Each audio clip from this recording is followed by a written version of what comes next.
Ai, voltando da balada, um clima assim tão íntimo, né? Parece conversa de amiga, e é mesmo. E nessa conversa, acho que a primeira coisa que se perguntaria é assim, e aí, né? Rolou? Com quem? Mas não é disso que eu vou falar hoje. Mesmo porque, venhamos e convenhamos, isso é relativamente fácil, tá bom? Tem vezes que sim, tem vezes que não, mas não chega a ser difícil como o que muitas amigas minhas têm reclamado, clientes no consultório também, e eu às vezes também, que é: cadê o masculino? Onde foi parar a masculinidade? Eu não sei se vocês às vezes se perguntam isso, dessa forma ou de outra forma. E já aviso antes que eu não tô falando nada de machismo, e tudo que eu vou falar aqui não tem nada a ver com esses macho men. Não é disso que eu tô falando. Graças a Deus a gente já tem um tempo que tem feito reflexões sobre a valorização do feminino, sobre a questão da mulher e tudo que envolve na sociedade, né, a questão dos direitos iguais, da violência e muitos outros temas relativos a isso. A gente colocou o feminino em pauta. E isso tem surtido efeitos. Eu sei que longe do que a gente espera, deseja, essa luta continua, mesmo porque tem os contra-efeitos também, as reações, né? E a gente tem visto aí números impressionantes de violência, né? De sexismo, de discriminação, de machismo e tudo isso, assim. Então, mas está em pauta. E tanto tem gerado alguns ganhos para nós mulheres, a gente pensar e repensar o nosso feminino, a nossa posição na sociedade, qual que é a nossa, né, nossa diferença, o nosso jeito de ser, como eu vejo que tem um feminino se desenvolvendo em vários homens, e graças a Deus, né? Porque todos nós temos o nosso, como Jung diria, a mulher tem o seu homem interior, né? Falando assim, bem a grosso modo, que ele chamava de ânimos, e o homem tem essa mulher aí interior, a ânima. E não é agora que a gente vai tratar disso, né? Mas muito mais profundo e merece uma reflexão à parte, mas enfim. A gente vê um desenvolvimento positivo do feminino nos homens, assim, lentamente. Eu sei, como diria minha mãe Tânia, a cultura muda muito devagar.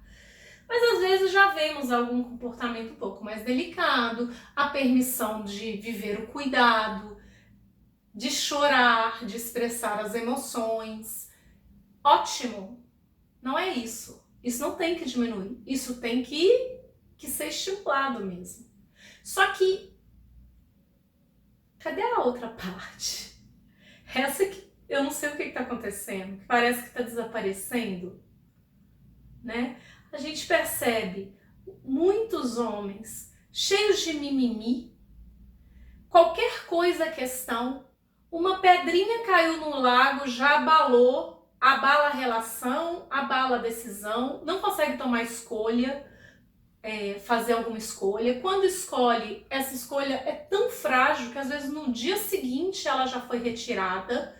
É uma instabilidade muito grande, a gente não consegue firmar um compromisso, não consegue se apoiar neles, não encontra neles um companheiro, né, que dê uma sustentação a uma relação. E é disso que as mulheres têm reclamado. Você fala, gente, mas ontem me amava e hoje me bloqueou. Assim, como assim? E coisas do tipo também. Ah, entrou em crise, acabou tudo. Acabou a relação, tá questionando, diz que não é comigo. Não tem nada a ver com você. É com o meu trabalho, é com a minha família, mas enfim. Parece não ter chão aos seus pés. E isso nos influencia também, influencia a relação.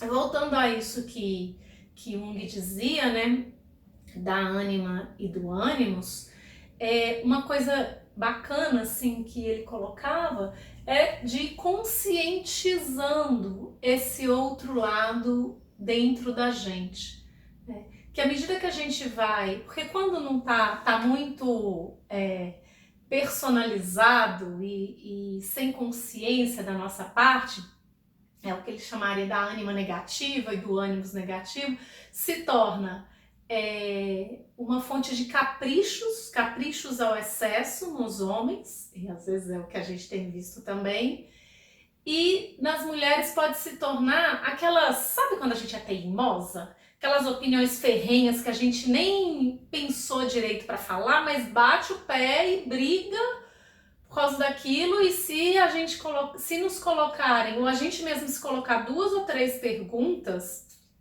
desmancha, porque não foi algo refletido quando a gente está tomada por essa função que é de bater o pé mesmo, né?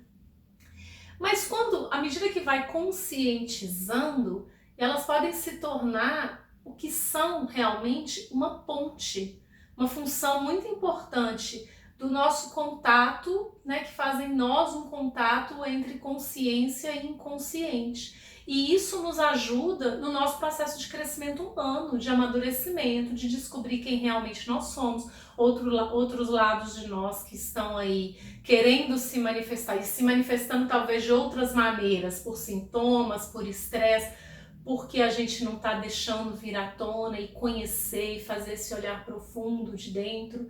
Então são funções muito importantes.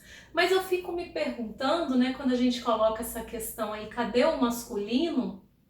E aí eu tô dizendo do masculino nos homens mesmo, é que será que a gente poderia chamar, Bauman usa o termo modernidade líquida, amor líquido, será que a gente podia dizer que tá rolando aí um masculino líquido?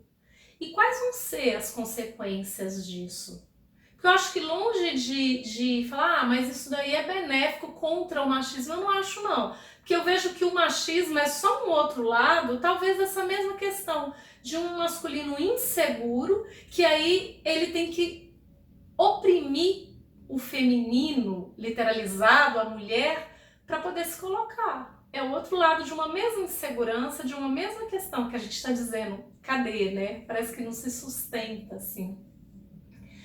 E fico pensando também, assim, né, nessas consequências, se a gente não tem tanto essa relação do que se manifesta exteriormente e essa função interior, parece que não se colocam, né, com essa mesma, até oposição no bom sentido, com esse mesmo patamar.